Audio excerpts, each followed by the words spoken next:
Hey, Jeff. Hey, Eric. How are you? I'm pretty good. How are you? I'm doing well, but Uh-oh. I did wake up this morning to an email.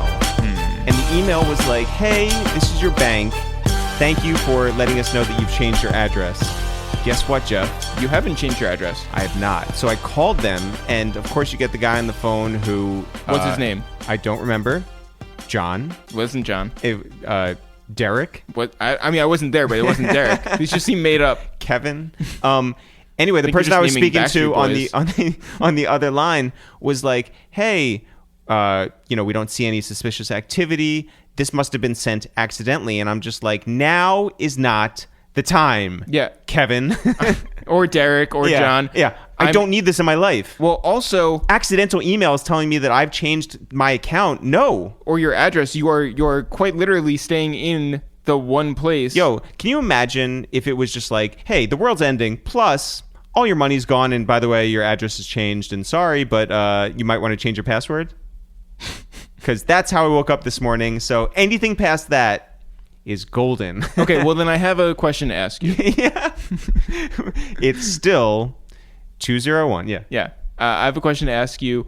A friend brought up to me the idea the other day. Yes. Of smoking weed. Now, we do not smoke weed. Right. Have never done it. Yeah, I have taken edibles. Well, yeah, you took edibles in that you were drugged. But yeah. Is now the time that we start smoking weed? How are you going to go about that? I have no idea. I All was right. going to hit up Styles. And say what? Hey, like... Send me your best shit? Yeah. I don't... Like, the worst part is I don't even know how to smoke. Right. Like, that's the scary thing for me. It's like that... I would rather do pills or, like, edibles. I would rather do pills? Well, only because I understand the method of taking... Who are you? I understand the method of taking it. No. Here's what you I don't know how to understand. smoke. I'm going to be very honest with you, Jeff. Yeah. You don't understand when you ingest something what that does to everything. No. I'm not saying. I'm not saying I. This I idea of like I would much rather do pills. No, I'm not saying I would. I'm not saying. Listen to you. That what is in the pill is good. I'm just saying that I understand the delivery system. Here's what I heard. Pills. I can take pills for like Advil and Tylenol. Here's what I've heard, Jeff. You're on board with pills. So we are sponsored by Pfizer. Jeff, what are we doing? Whoever makes opioids. What are we doing this Sunday? Oh, this Sunday. Oh, we're going to be on patreon.com/itsthereal. This is a good segue. Yeah, but not only are we there, we're going to be doing a battle of AKAs. Okay, so if anyone doesn't know, I would be shocked, but we've, for the last decade plus, been starting out all of our interviews anytime we're on camera by being like, yo, what up, it's Eric, a.k.a. the Bag of Chandler, a.k.a. Catch a Case. Yeah, but put more energy into it. Yo, what up, it's Eric, a.k.a. the Bag of Chandler, a.k.a. Catch a Case. Yo, what up, it's Jeff, a.k.a. Shoot a Boy in Blue, a.k.a. Papa Smurf. And then we stick the microphone in someone's face, and they're always surprised, and we're just like, bra, bra, bra, bra, bra, bra, bra. And that's what we do. Yeah. Oh, so now we're going to be doing...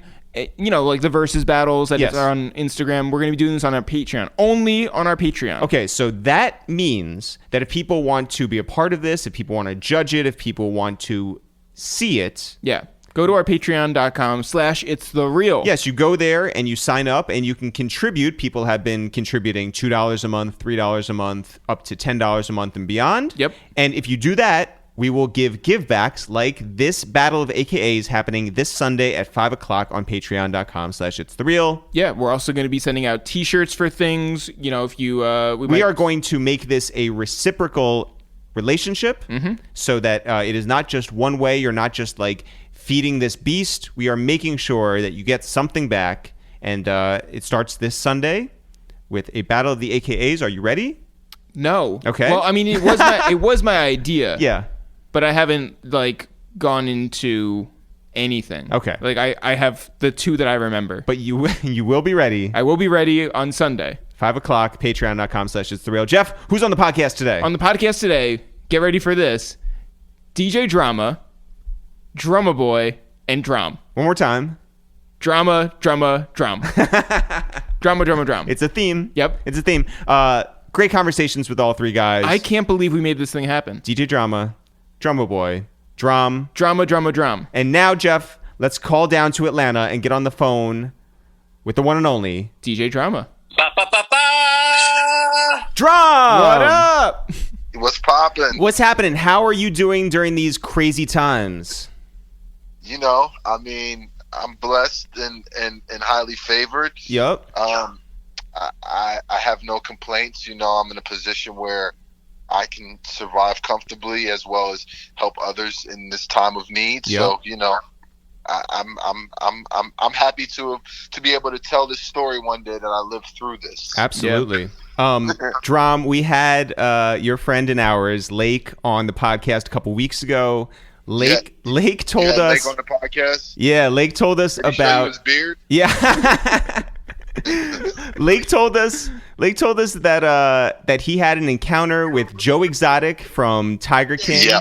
Facts. And then he told us that you guys were in LA and you received a phone call that there was a tiger off the leash that NBA YoungBoy brought to Mean Streets, and you guys got a phone call from one of the interns there. What is your memory of this?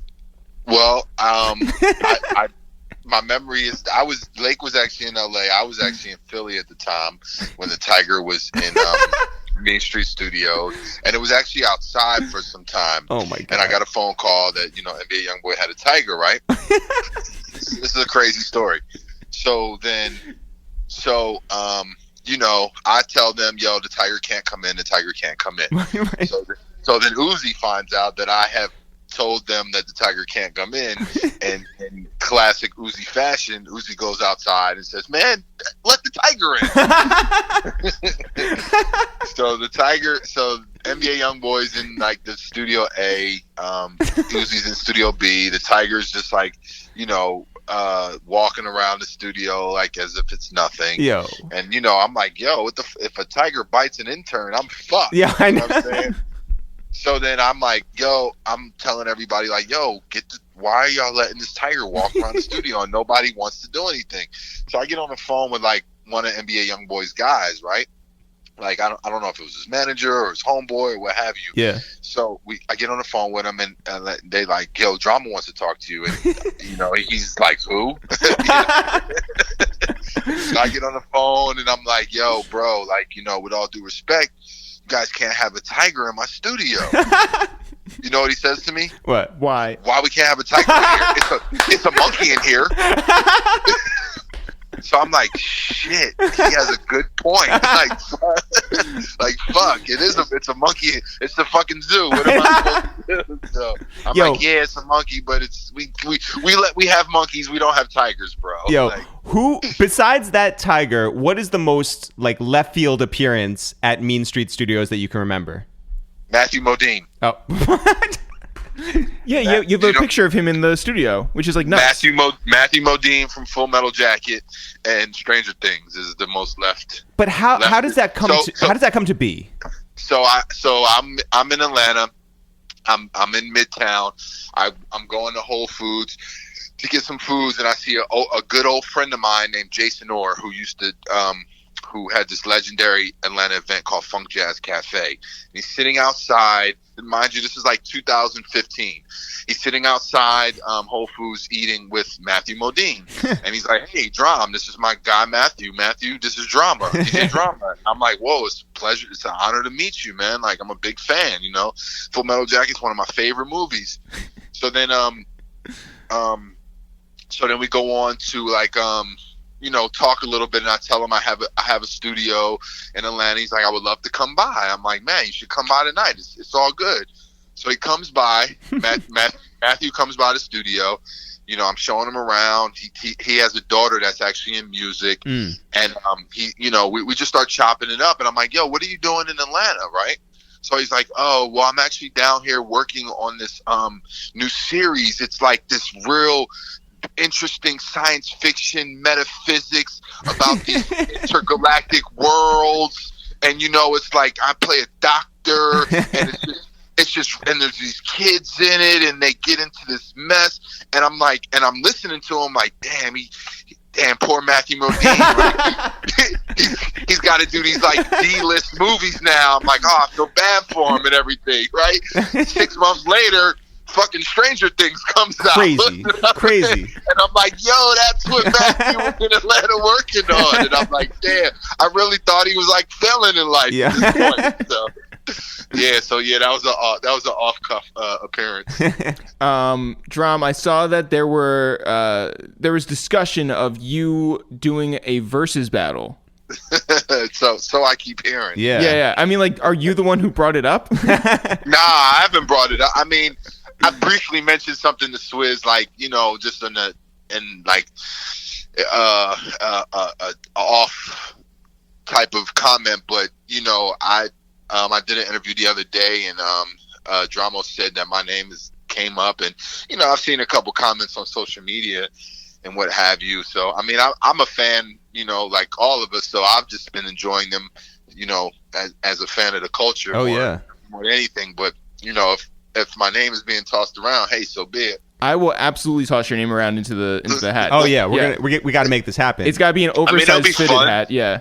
Yeah. You know, I mean, if it came to that part of the culture, or you know, some DJs going at it, or it's on a mixtape like platform, I think I would be an honest candidate for it. Well, I mean, like, what's your relationship with like other mixtape DJs? Like, is there one who you would be like, oh, this is somebody who like we're cool and I have respect for them? I mean, obviously, you know, when it comes to me, clearly Clue's name keeps coming up. I guess that's like the most formidable opponent, you know, when it comes to like mixtape catalogs. But so, and you know, that's my guy. You know what I'm saying? I have the utmost respect for him. You know, like I told Drumma, like I wouldn't be here if it wasn't for him. So, you know, but I mean, hip hop is a competitive sport. By no means would I ever back down from, you know, a jest or what have you. Well, so, but you know, I've seen Who Kid's name come up. Me and Envy have been on the phone joking about it. Holiday called me. So, you know, I mean, it's a couple people out there, but I'd watch everybody. There we go. There we go. Yo, Drum, I don't want to give up, you know, your whole strategy here, but do you have in your mind like a set list of 20 songs that you could just go to and kill somebody, or would you have like a batch of 40 or 60,000 and then sort of maneuver based around how the other person is playing it? Well, obviously one, it would depend on who I was going against, but I haven't like done a set list of songs. I think obviously because of, you know, the mixtapes, we would have to engage in some type of rules, like, you know, is it just a record that's only off the mixtape? Right. Like, can I play one of my records? Like, am I allowed to play Uzi and Jack records? You know what I'm saying? So things of that nature. But I would probably, you know, get a good list. I would just get a good 25 maybe, or maybe 30 just to have a couple extras. But, you know, I clearly have a good solid 20 that I could I'd bang somebody in the head with. You know what I mean? I think that everybody out there knows your entire catalog of mixtapes and celebrates them to this day. Are there any mixtapes that were supposed to happen that you were really excited about, and for one reason or another, and we don't have to get into it, did not happen? Like one. Yeah, there's a lot. Like what? There's a lot. So Travis Scott's Last Day of the Rodeo was supposed to be a Gangsta Grillz. Wow. Kanye told him to don't do it. Wow. To make it an album, and I don't think in a disrespectful way. No, of course. Like, yo, this is an album, but Travis definitely called me. I think it's Last Day of Rodeo. That was a Gangsta Grillz. I remember we was on tour and he called me like, yo, I want to make this a Gangsta Grillz. Gucci and Drake were supposed to do a Gangsta Grillz together. Shit. Damn, it's a lot actually. I'm trying to think. Are there ones where you recorded like, you know, actual like vocals on and you were ready to release and like it just didn't happen? Jack's, which I think, was it Loose? I think I recorded vocals for Jack Harlow recently. Wow. Yeah, Loose, and then he took me off. Yeah, my own man, my own guy. So yeah, Uzi's Love Is Rage was a Gangsta Grillz. Wow. Yep. Man. Yep. In this time now, we've seen you, you know, riding your bike outside. We've seen you, you know, at home with your girls, obviously. You also had a birthday very recently. Happy belated. I did. Thank you. What's it like to celebrate a birthday in just in quarantine. Yeah, but like did you zoom it up? Yeah, but it's also it's not just like in quarantine and like being in these four walls. It's also like it's such a mood outside. It's such a heaviness outside, and it's like but you want to celebrate somebody and their actual born day. Right. I mean, I'm one that likes to take trips on my birthday. Mm-hmm. So it was kind of a bummer to kind of be stuck in the house, but I'm thankful to have family here. I'm thankful to have friends around. We definitely did like a Zoom call. Nice. And, I feel for all the other like Aries, Taurus, and what's after that? What is after that? Nothing's after that. It Cancer? stops after Taurus season. Yeah. Right on. Yeah. Okay, yeah. Gemini? Yeah, I think Gemini. Maybe Gemini. I don't know. I'm literally like just tossing out names. I'm just like, I don't know. But I mean, we all, it's a tough time for us all. So I mean, I guess we'll all just gather together and celebrate on somebody else's zodiac sign. Yeah, in a couple of months, if possible. Are there any parts of your house now that you've been spending a lot of time in that maybe you were not previous to this? I utilize a lot of my crib actually. I've probably spend a lot more time in the theater room than I normally have. I don't really go down there a lot, and there have definitely been more movie nights than normal. Yeah, like what are you watching? I've watched. I started off quarantine watching House of Cards. I've watched Money Heist. Of course, Tiger King. But was Tiger King like triggering? Was it just like this brings me back? It was crazy. I mean, I didn't even really know. Blake told me that Joe Exotic was who we got the monkey from. Yeah. I didn't know who the fuck Joe Exotic was. He was like, I talked to him on the phone. So I was like, oh shit, we got some ties to this. Some ties to the mob over here.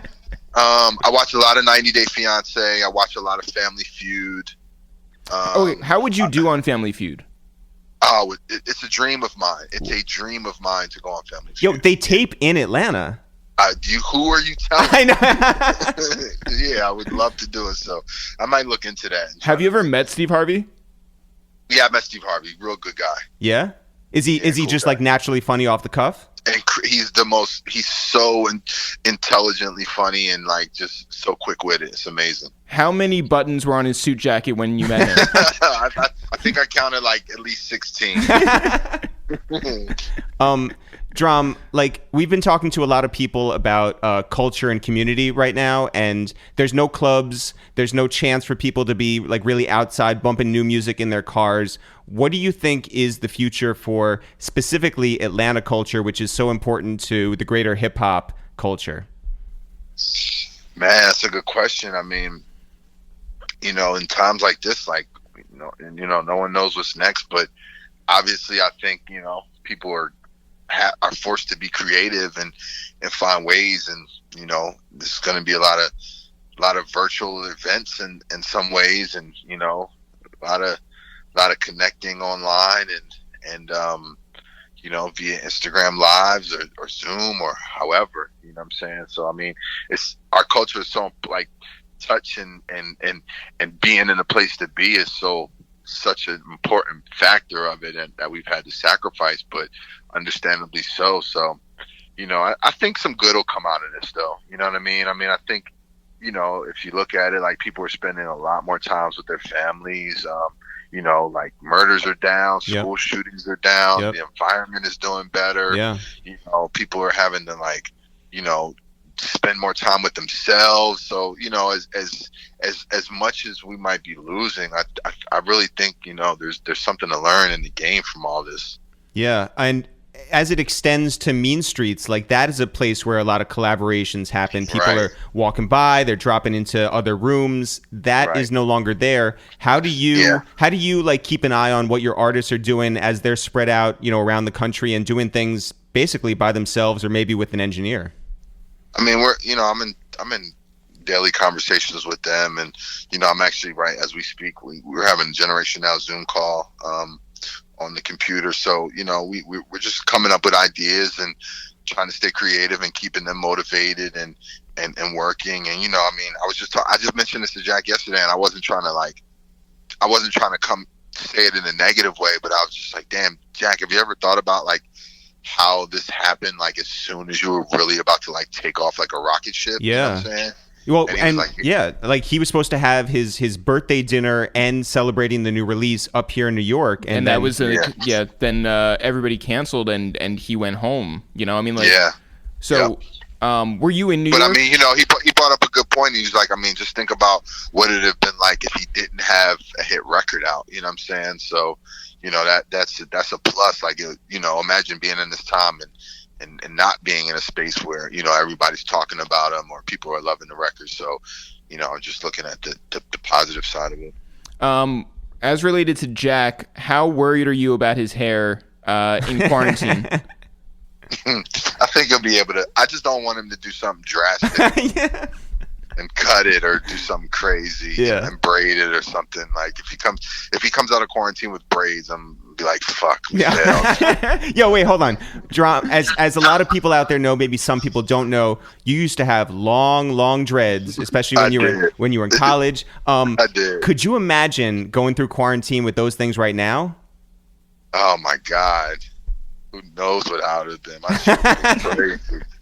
I can't imagine that. I can't imagine that. Listen, Drum, congratulations on everything. Certainly, you know, you started off the quarantine with the new Uzi project. You started off the quarantine with new Jack project. We can't even wait for everything that you guys are developing right now. We know Generation Now is just ahead of the curve, been ahead of the curve, and we can't wait for you to drop new stuff, new DJ Drumma stuff. We can't wait for that Verzuz that we know is going to happen. And we can't wait for you to drop our songs during that Verzuz. There we go. Right.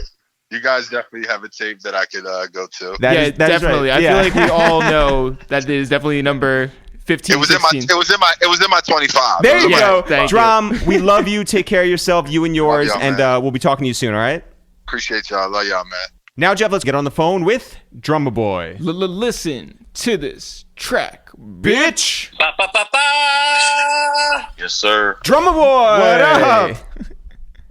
Hey, yeah, boy. Yo, listen, I want to start about 10 years ago. Can you tell us what made Spend It the one for Titty Boy to sort of relaunch in a national way as 2 Chainz? I think the response that it had, like, you know what I mean? It was crazy. It had the kids going crazy. It had everybody dancing. It was huge in the club. All the DJs were, you know what I mean, going crazy over the record. So I think it was the response and how big that record got. Like I did 3 songs on the mixtape. Yep. Boo, Turn Up. I Walk In, then we Turn Up, and then I did Spend It. So it was crazy just having those 3 on the project because I watched him record the whole project in my crib. He recorded the whole True Religion project in my studio.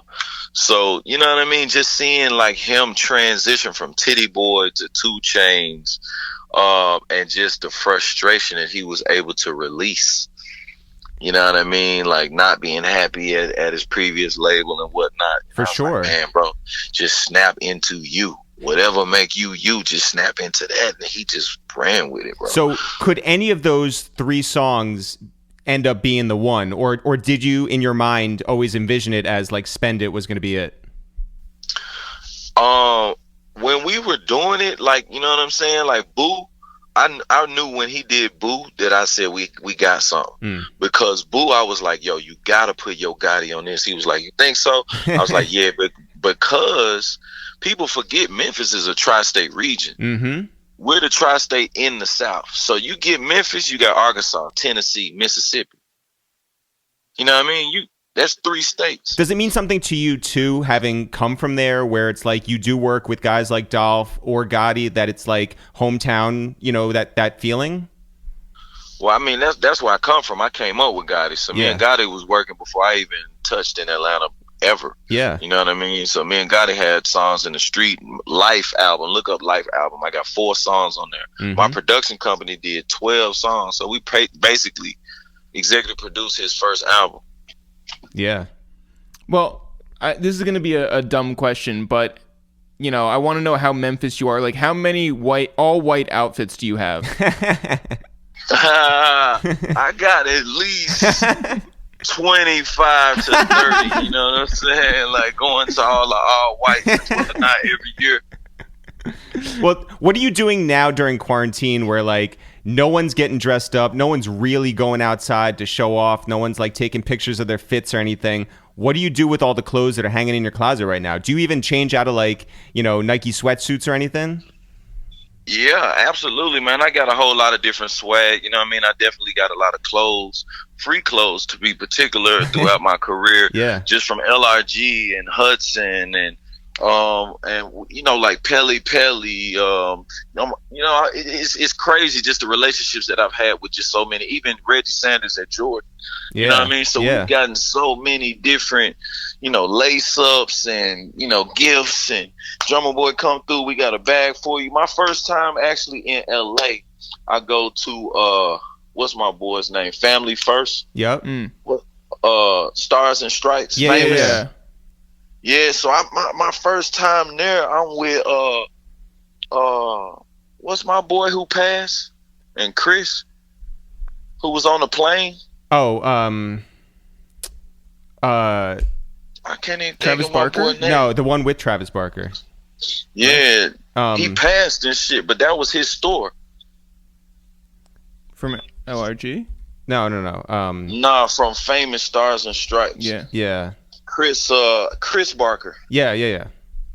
So, you know what I'm saying? He tells me come through the store, and the first time I go through there, man, I walk out with like 5-6 bags of clothes, like just, you know what I mean? This is my first time in LA, and he was like, bro, LA's gonna love you, bro. Apparently. You're so cool, you know what I'm saying? And I just look at where I'm at, even with my presence in LA.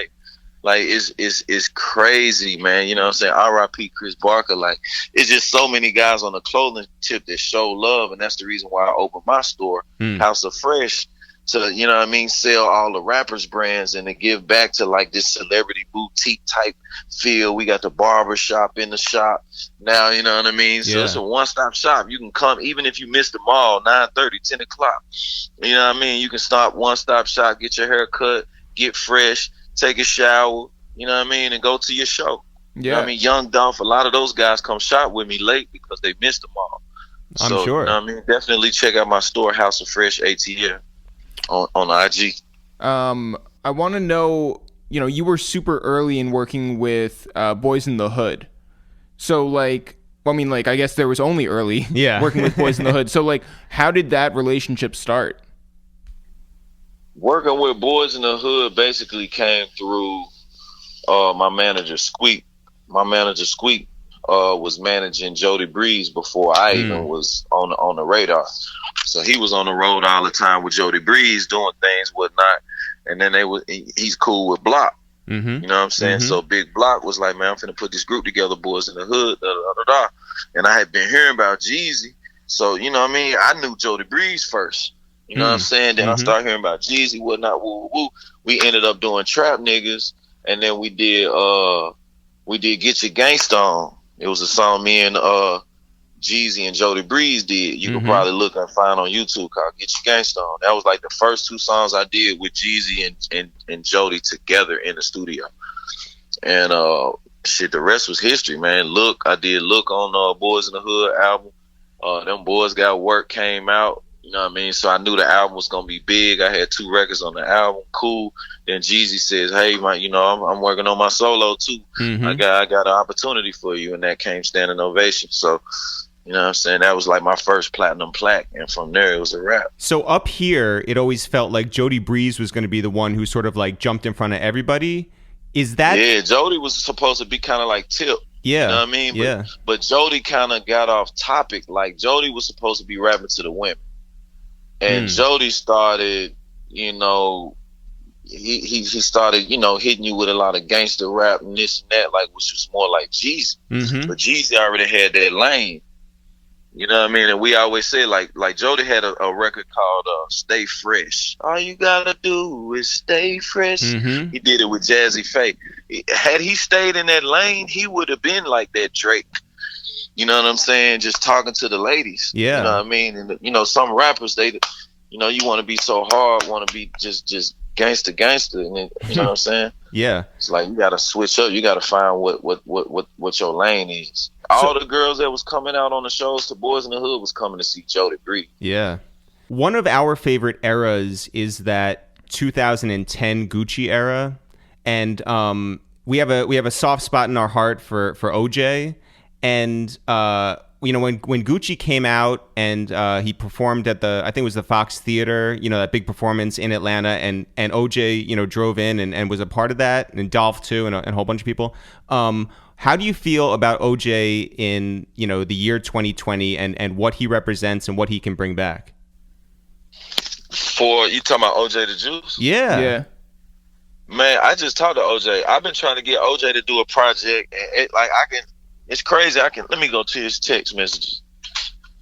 Let me see the last time I hit OJ, because OJ is family. Like, that's somebody that I look forward to, just giving us a couple more projects, and you know what I mean? I've been like, man, come on, let's do a project.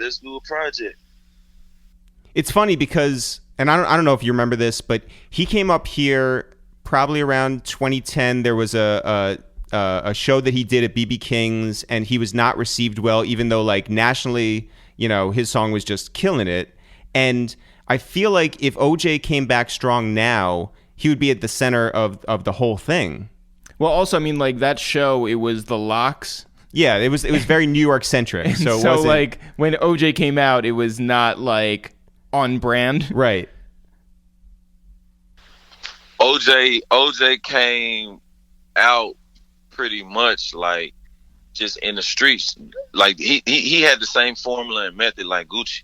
Gucci would press up maybe 1,000 CDs the night they leave the studio. Mm-hmm. Patchwork would press up the CDs right there on spot. So imagine recording the song, making a song, and then pressing up the CDs right there. Like crazy. As soon as you leave, you pressing them up. So you only leave with 500 or 1,000, and you putting them in the streets, whatnot. People will be like, damn, what's that you bumping? What's that you jamming? Mm-hmm. You know what I'm saying? It's almost like a jealousy thing because you ain't got it. Yeah. And you can't get it nowhere. So you had to have one of them CDs to have that particular music. Then it hit live mixtapes. Mm-hmm. Well, actually, Drumma, like, what's the most instant reaction that you ever had to a song like being released? For real, one of OJ Juice songs, just it was just like, you know what I'm saying? Like, it was the fascination in ad-libs. A lot of times people ad-libs be like just as hard as they song. Yeah. Mm-hmm. You know what I'm saying? And you remember them just from they ad-lib, like Jeezy's, ayy. You know what I mean? Like, it was the ad-libs that kind of hype the song to just make you feel like you in the club. You could be at the house and you feel like you in the club. You know what I'm saying? I think that was what OJ did best, as well as telling the stories of the trap.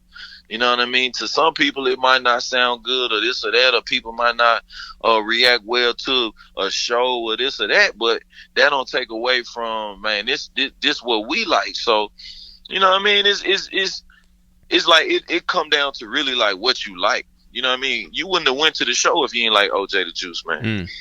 Was there ever a difference for you in cooking something up and putting it out immediately, like, an hour after, whatever, and developing something with a big building like Def Jam when you, like, for instance, did, like, Put On? Like, is there a difference for you in how you go about making something? It's just really the circumstances. Like, No Hands, everybody was like, it's cool, it's all right, but I ain't tripping. So I was like, all right, I got your permission, Waka, I can put this song out. He was like, yeah, man, go ahead, John, you can do what the fuck you want to do with that motherfucker, man. You know what I'm saying? For real. So I took it, put it out, gave it to the DJs. The song becomes the #1 song in Atlanta in a week. Mm. Now the labels, of course. Yeah. Drumma, hey, we need that. Here come Roscoe people calling, trying to buy the song. Wale people trying to call and buy the song. You know what I'm saying? Everybody want the motherfucker now. You know what I'm saying? So you it's different methods to how you do things. I Put On, Jeezy surprised me because he knew what the fuck he had. He knew he had a hit. You know what I'm saying? I got Kanye on a down south beat. When have you heard that? Never. At that point, never. Yeah. Yeah, exactly. I got Kanye on auto-tune. This is the first time he even playing around with auto-tune for real. You know what I mean? So this is a fucking like rare moment. Well, I'm riding down the highway and hear I Put On the radio station. Miss Shanika introduced it, and it was crazy. Like, it's just a moment. That moment right there, like, you talking about screaming to the top of my lungs in the car, like, woo, hell yeah, bitch, hell yeah, bitch. bitch I put on for mine, nigga. Fuck you, be like, you know what I'm saying? Just excited as fuck, bro. Like, you know what I mean? I heard that you were inspired by the Bulls for that song. I was, like the Bulls, Chicago Bulls theme song. Like, you know what I'm saying? I used to always, that's my favorite team to watch. Every time I watch Michael Jordan, it just give me a feeling, give me goosebumps, chill bumps and shit like that. And a part of that was their season opener. I mean, they intro to the home game. Yeah. Introducing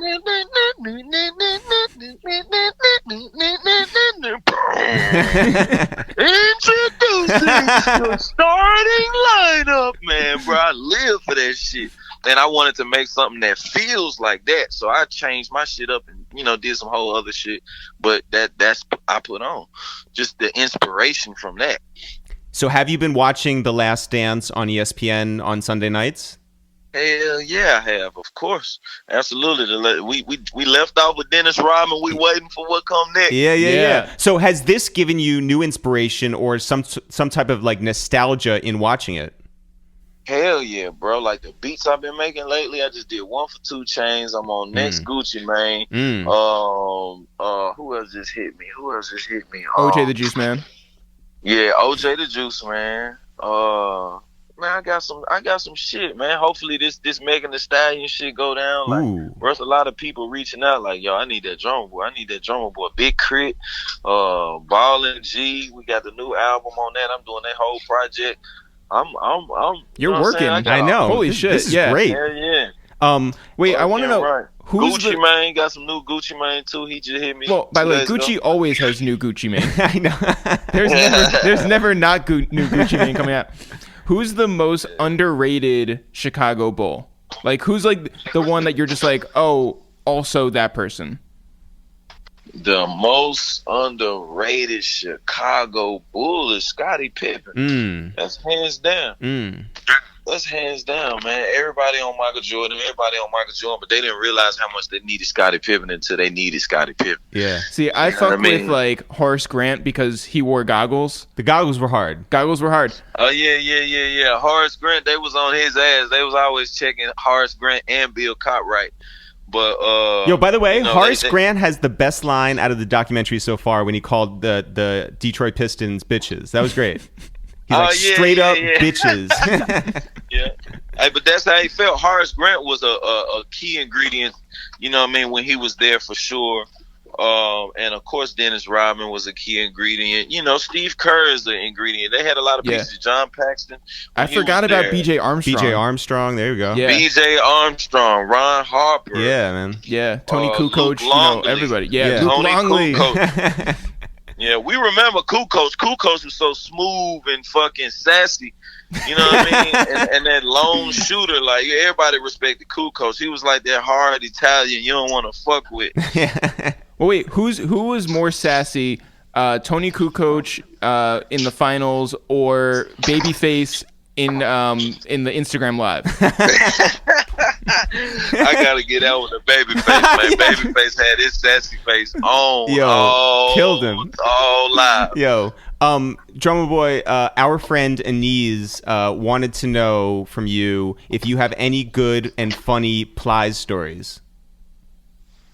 Any good and not really, man. Like the way we worked was kind of long distance. He was always back in Florida, and everything was kind of more so the label making things happen, and you know, pulling T-Pain for the hook and him recording on it.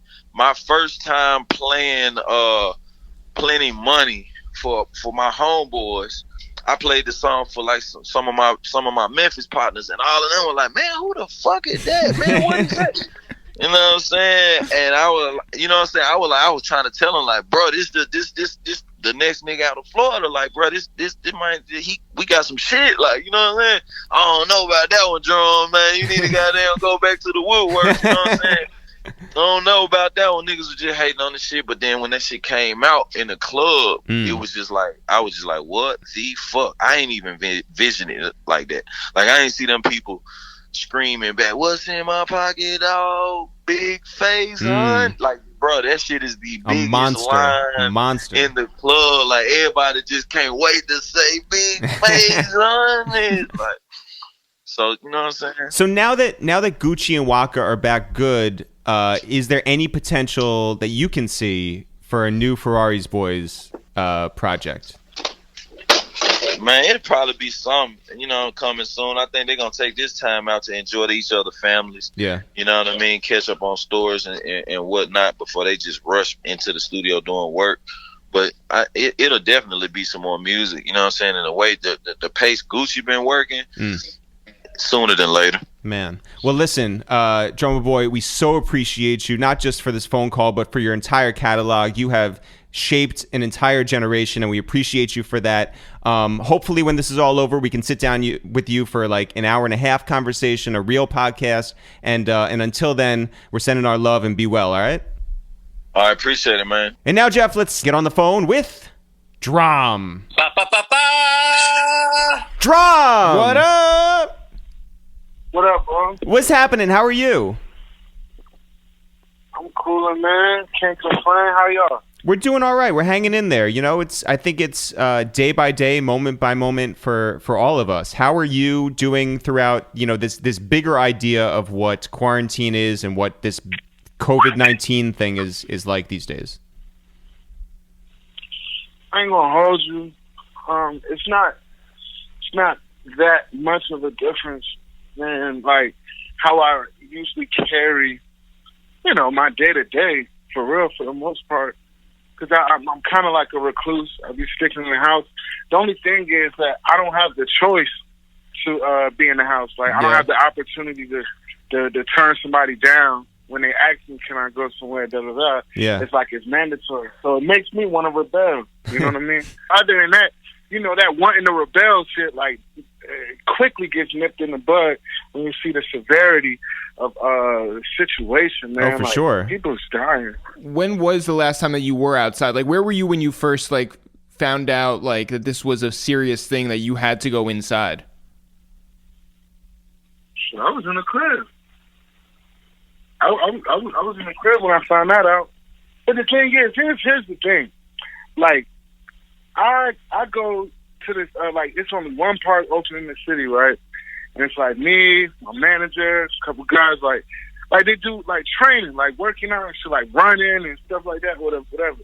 That helps me feel like I'm still doing something productive. I'm still enjoying things outside, rather than, like whatever. Like, of course, I'm not at a bar or in a party or something like that, but to be able to just go outside and to like, get the sun rays and feel like you've done something productive, like instead of just me just sitting around like I usually do. That's kind of good, but it's scary. It's still scary. Yeah, it's for sure. Scary. Absolutely. Given that, you are a creative, how have you found this heaviness affecting how you create? If I'm gonna keep it a buck, the only thing that I feel like is hindering with this situation is like my recording situation at the house is not the ideal one. And just the way that I've set things up, the way that I've worked for so long, it's like, I'm used to a certain way. So, well, what is that certain way? And then just having the equipment. Sure, engineer. I go in the room, do my thing. You feel me? Go in the room, do my thing, boom, boom, boom. You know what I'm saying? Like, over here, like I haven't really invested in a home recording situation because it was so, recording rooms was so accessible to me. Yeah. You know what I'm saying? Like, any moment that I wanted to get in, I could just get in. And I mean, we have engineers on call that I'm really comfortable with, like we have a relationship with. So that was never really a thing, and I mean, evidently been spoiled by the whole situation. Well, in the meantime, I mean, I've been dabbling like with beats or whatever. Like, I've been getting back on my getting back to my roots, just like pull up the FL, see what shake around or whatever. And I've been coming up with like song ideas and things of that nature. So that's not really been nothing has really been halted in that area except for the actual laying down on wax. Are you the type to, in the middle of the night, if an idea comes to you, take your iPhone and just like sing into a voice memo? Oh yeah, I got plenty voice memos. So many to the point where I probably forget them. You know what I'm saying? But like you know, you go through and you check through them. You be like, oh yeah, I got that one song. Da da da da. So that's pretty much how that goes. But like, yeah, I'm definitely one of those guys. Like I could be having an argument with my shorty, and she says something that just sounds funny or clever, and I just like, and not even on purpose, I start singing it, like making a song. Like, you know what I'm saying? Like it gets like that sometimes. Does that help with the argument or no? Yeah, of course, because it adds a level of levity. Yeah. How about that? Yeah. You know what I'm saying? They're like, cut all that shit out, man. You know, we still gonna be together. All that bullshit. You know, let's get past all that. Let's have a chuckle and move on. How about that? One of my favorite songs, and I we hit up Damo when you first dropped it. We hit up Jason at Atlantic when you first dropped it. Like, the laydown with you and H.E.R and Watt is so fire. Super fire. Tell me about, like, how that song came together. Thanks, man.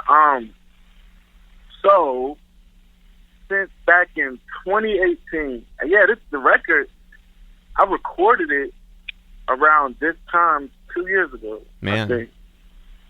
Yeah, so that's when I got up with Watt, and you know Watt is like, you know, a fucking insanely successful and talented producer. You know, his track record is like, you know, it's not even, you know, it's like it'll you know, make you laugh if you read all of his astonishing accreditation. Yeah. But he's a fan, like, you know, like it was a mutual thing. Like he, you know, he's down to work with me or whatever, and very excited.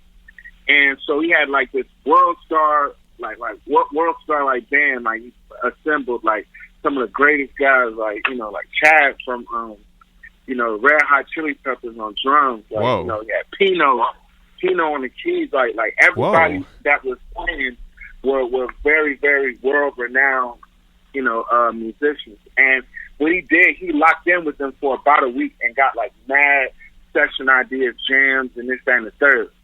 And once I got up with him, he played me, you know, their jam sessions and things of that nature. And like a lot of them, most of the songs that we did together, he would up-produce them from where the session was like, oh, I fuck with this, boom, boom, da, da, da. And then we get it going. Well, with the laydown, the moment that I heard the record, just the jam, that record has no up production. It's just the jam section from when they was just vibing. Like, so that's like, it was really special in that way, to where it didn't really need anything touched. And then after the record, after I recorded the you know, the two versions or whatever, was just sitting there on Watt Studio. He's like, man, like, you know, this is amazing. He's like, yo, let me lay down this solo, whatever. I swear to God, I lie to you not. He plugged in his guitar, and I think he actually used one of his favorite guitars. He has like 30 guitars lined all around his walls and shit, like one of them collector type. Pulled out his favorite one, he plugged it in. One take. That was one take. Like, as soon as it came up, he just played it all throughout, and that was it. That's incredible. It was, and it was incredible. Like, I'm sitting there watching him do it. I was like, damn. How then did you get H.E.R involved? So, at first, I just had the like at first the song was just like completely mine or whatever. Like, I had the second verse written out, whatever.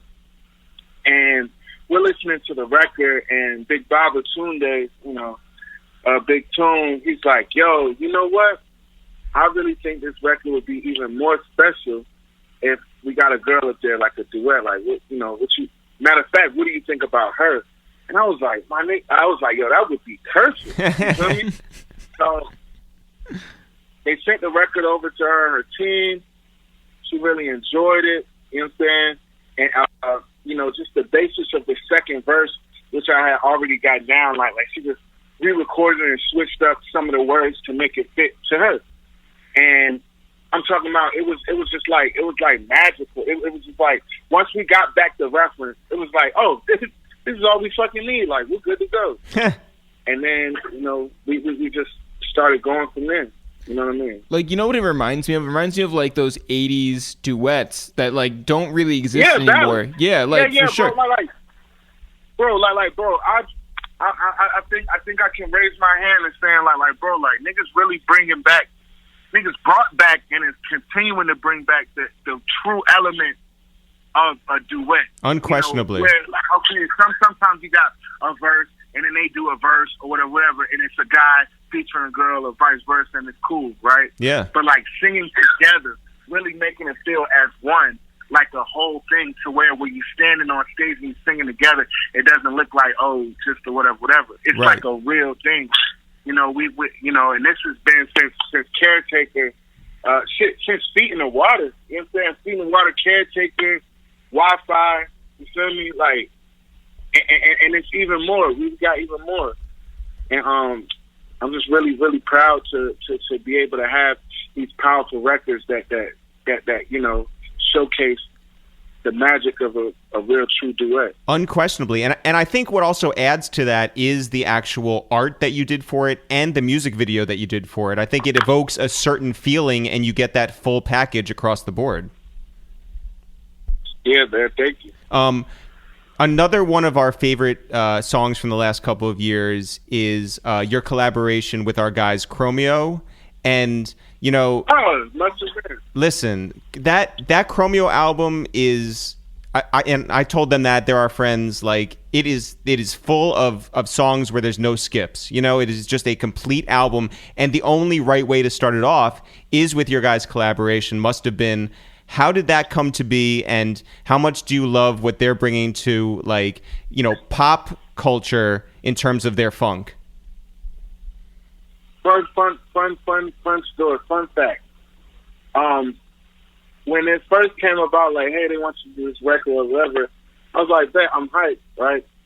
Why did I and this is just me being silly, but I mistook that. I thought I was working with Jamiroquai. I got Chromeo and Jamiroquai mixed up. Yo. I was like, this don't sound like the Jamiroquai shit. You're like, yo, the guy with the hat? He was like, Jamiroquai, I said, yo.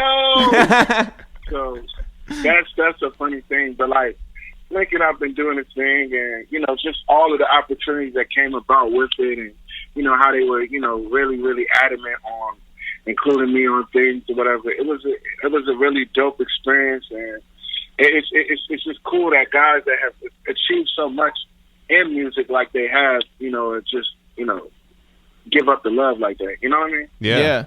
Well, what's coming up for you? Like, are you? Oh, my second album is done. Oh, shit. Done. It is, and it's crazy because like more and more people, they ask like, hey, you know, you coming out with music? Do you even make music anymore? It's like, man, look, like, you know, like in our team, like you know, especially with my operation, we've never been fans of rushing anything. And granted, okay, it's been a long time coming with this, like, but at the end of the day, I feel as though once the product comes out, it'll make so much sense why that time in between was needed, because it's a completely different sound. Like from the people, especially for the people that really only know me for a few of the more popular songs that are in my catalog. The people that are like day one fans, like, you know, core fans, and you know, the ones that like really, you know like the B side of the album and all this and the third, I think they're going to be just like automatically just pleased and locked in. But the people that, you know, because, you know, sometimes I check on my little DMs. Sometimes, you know, you got the, you know, the little hype boys and all that. You know, dude, make a broccoli too, the rock. You know, it's like, man, get the fuck on, bro. Keep streaming that. You know, you would still help the cause. If you don't fuck with the new shit, I totally understand. But if you continue to play the songs that you love, you'll still be helping the cause. How about that? By the way, I really wish that you would have just responded to my DM instead of just airing me out right here. Yo, Drum, one of our favorite things from the moment that you stepped foot in our apartment when you did the podcast all those years ago was the relationship that you have with Rick Rubin, and we think it's so special. It's two genius minds from two totally different worlds coming together to just live and talk and create and be around each other. how much are you over there in Shangri-La now? How much of this album has been recorded there? And can you talk about the magic of that place in just to begin with? Well, I think the most magical thing about Shangri-La is that no matter how far between the visits are, no matter how often, the vibe never leaves. It picks right back up, like right when you get back in. It's something about that place. It's just so much energy is pumped into it. That's just so pro music, pro making the best thing, pro being free, musically free. It's like a paradise, and it it's like smelling gases or some type of shit. Like you just I don't know. It just opens you up on some other shit. And like, it's real fire because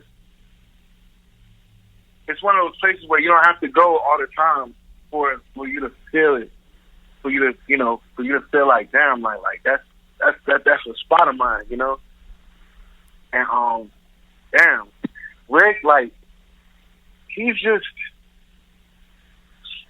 everything that anyone that's a fan of him would imagine and more. Like a living, breathing entity. Like when you say that this person is an entity, like I don't even know how to explain it on words, but it just sounds right. It's just an entity, man. And the fact that I have his, I have his favor in ears through the music and just the relationship. And just everything that he's done for me over these years, like to the point where it's unimaginable, man. Like this guy has literally been just one of the most important figures in my entire career and musical existence. Like just helping the the cause of just putting out there like, hey man, I'm running, he's running with me, and this is his shit, and da da da. Like it feels great, Yeah, I mean, I can imagine. What is the most like succinct and like best advice that he's given you in regards to your career or your art or whatever? Man, he told me don't ever go into a situation or request something from somebody with the intentions of it already being shot down. For example, like, say, like, okay, if I see a girl and be like, you don't want to give me your number, do you? Like it's already inviting negative, like some type of like, you're already giving them a way to be like, but if, hey, let me get your number. I'd like to call you sometime. It's like you're sure of what you want. And people go along with it. People are attracted and gravitate to you more when you are for sure about what you want to do. And it makes the other person feel like, yeah, I should do this. If they really feel like, this guy, he's not guessing himself. You know what I mean? Yeah. I have to apologize to you. And I don't know if you're going to remember this, but maybe you will. I don't know. But the last time we saw you, we were at a Fool's Gold event in New York, in Queens. And you came running over to me, and you were so excited to see me, and I was so excited to see you, and there was a third person there, and the third person was not somebody I knew, but I was wrapped up in this, like, long, horrible conversation where he was trying to sell me a basketball jersey that I didn't want, and then he started just like going down this rabbit hole of like trying to get you involved in some organization that he's part of. Anyway, I just wanted to apologize because by the time you left the conversation, you were just like, all right, cool, man. Like you just like ghosted, and I was just like, man, my relationship with Drum is all fucked up now. Nah, bro. Like, what's so crazy? I feel bad on myself for not even remembering that. I hear so many stories about me and Passion with people, and they say, yo, you you was hanging from a chandelier, and it's like, yo, that's embarrassing, man. Like, hey, I don't remember it. Hey, I hope that, you didn't purge me for it. Like, please, I just wish that you had rescued me from the conversation. You were like, hey, Jeff, let me talk to you over here. But instead, you were just like, all right, cool, man, see you. You want to know the best part, Drum, is that, or maybe the worst part, is that dude never even sent the basketball jersey. No. Horrible. Horrible. That's that shit. That's that underhanded networking. That's that sleazeball. It's like DC. You know, you got the lobbyists on the motherfuckers just populating that area. Like, why are you there? What are you there for? Da da da. Like, you know, it's just exactly a bunch right. of lobbyists out here trying to make something shake. That's why we need our friends over in Virginia to represent. Listen, Drum, we love you. Take care of yourself. Take care of your dog. Take care of your people out there. Be safe. Be creative. We're so looking forward to this new album. And hopefully when it comes out, we'll be able to see you in person and tell you how dope it is face to face. Until we see you then, be well, and we'll talk to you soon, all right? Thank you, man. I bet.